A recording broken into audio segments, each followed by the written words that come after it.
Hello there, and welcome back to the channel. This is my finished build. Finished it probably about a week and a half ago now. But given the current apocalypse that's going on, it kind of got a bit delayed when it comes to videos. But anyway, in all seriousness, I imagine you've heard this millions of times by now by different governments around the world. Wash your hands, stay hygienic and clean, wear gloves where possible. I work in retail, so I will be wearing gloves everywhere, quite frankly. Anyway, yeah, in all seriousness, so this is the new Ryzen 7 build. It's in sleep mode at the moment, so it is actually flashing. I thought I'd give you a quick tour of it. It's all done, it's all finished off. Specs of it, which I will show in a minute, but it consists of I ended up going for I couldn't justify the 3900X for the money, so I just went for a 37. So there's a Ryzen 3700X, an MSI MPG X570 Pro Gaming Carbon Wi-Fi with 16 gigs of Trident RGB RAM at 3600 speed, I believe. Though I have got this running in Ryzen Master at 4.1 GHz, so it does have the overclock ability. As you can see, that swinging door. Yep, not the best in terms, not the cleanest, but not too bad. It does the job. It's certainly not the best cable tighten I've done, to be honest. There's also 2 hard drives buried under that nice little shite, but yeah. It's magnetic, so just closes up. And inside we've also got an NVMe Western Digital 1TB SSD, and I'll give you a tour of the rest of it. So, power button.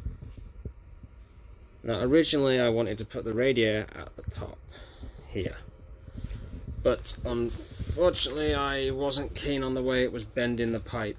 The piping, it was a bit, it didn't seem, well, in my opinion, it didn't seem too safe in case I broke anything. So as you see, it's all good. And I'm going to say this right now, anyone using a hard drive, a standard hard drive, just don't.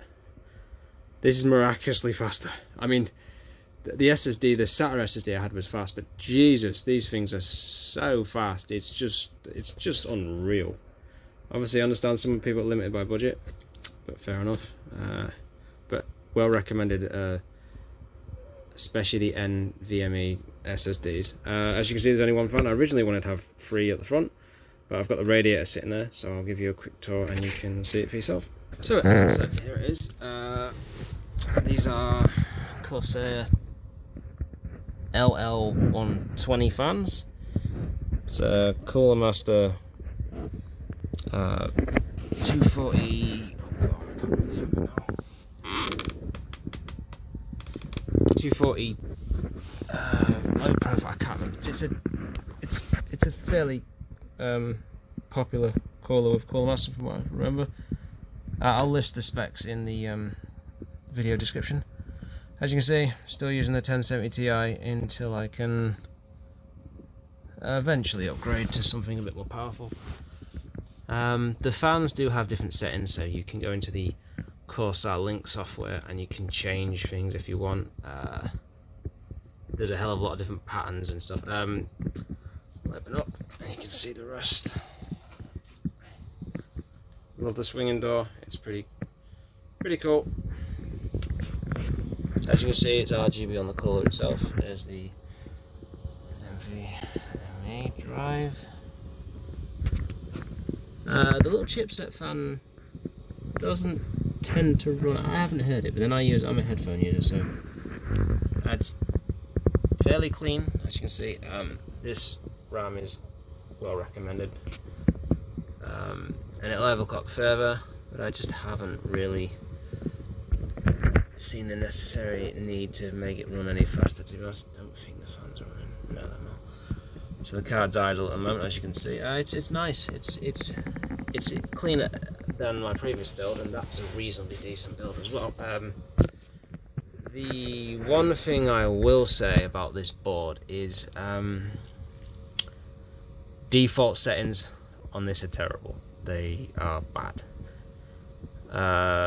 In my limited experience with motherboards and stuff. When I booted it up, this was no overclocking, nothing at all. And although these boards have been getting a bad reputation for their VRM temperatures and stuff,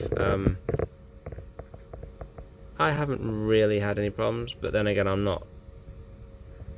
Yeah, you want to be looking at someone who does this sort of thing for a living, or does this sort of for a who's serious, like is it Buildzilla? People to that level, enthusiasts basically. But essentially, the board was running. The processor was idling at 58 degrees, and I was like, "What is going on with this?" Now, the boost, the precision boost, was boosting from.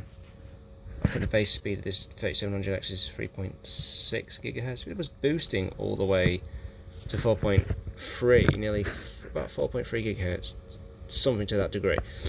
But literally, it was well, it was running far too hot. So I manually went in, and I put it back. I manually went in and overclocked things. And I had to create a custom fan curve, depending on obviously temperatures, depending what temperature the board hits, and then ramp up the fans accordingly. But yeah, so now this is running very well, very nice and cool from what I can tell anyway.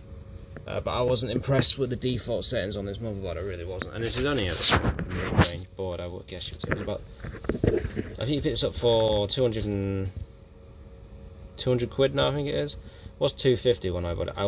I do sort of wish I'd gone with the Asus board now, just due to the knowing how to operate the UI in the BIOS is a little bit easier. But once you get it up and running, I mean, yeah, there's a little glowing light there as well. So, and if need be, I'll give you a quick demonstration of some of the different colorations. The fans were incredibly noisy though. They look nice, but make sure you create a custom fan curve, even for the cooler, because it really was unbelievably loud. I mean, these fans will go up to about 2000 RPM or something, so it was, you know, little minor gripe is up here. I left a bigger gap there than I did there, which kind of bugs me a bit, but I really can't be asked to sort through. But it's very clean aesthetically. Power supply is a EVGA 750 gold. I think the efficiency is GQ. Yeah, so you can probably just about see it. Obviously the CPU's got an extra 4-pin, so I'm assuming that A is overclocking. I'm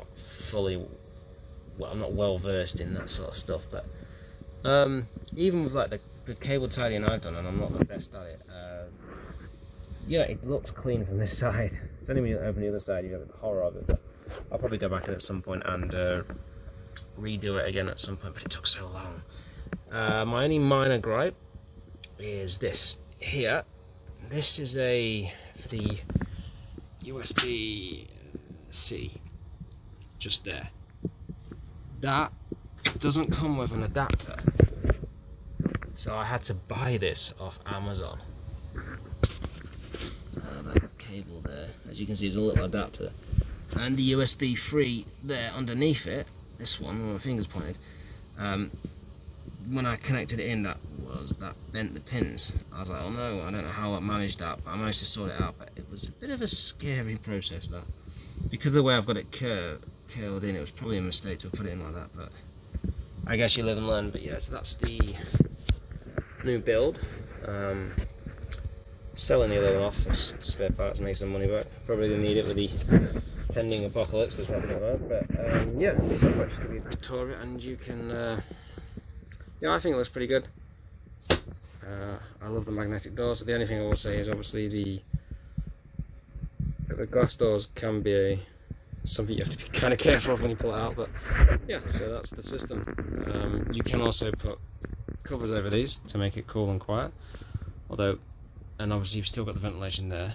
But obviously you do that, your temperatures are going to go up. But just a graphics card upgrade at some point. Maybe AMD or probably I'll probably just go with another NVIDIA RTX or the next generation of RTX cards whenever they actually release. Hopefully there'll be some games actually available to take advantage of it. With Resident Evil 3 around the corner, that will probably be my next video. And as I said many times, I don't have an Elgato device anymore, so I can't actually do any proper gameplay recordings unless it's based on PC at the moment. So anyway, I'm going to stop rattling on, and I hope you enjoyed that quick tour. And thanks for the time.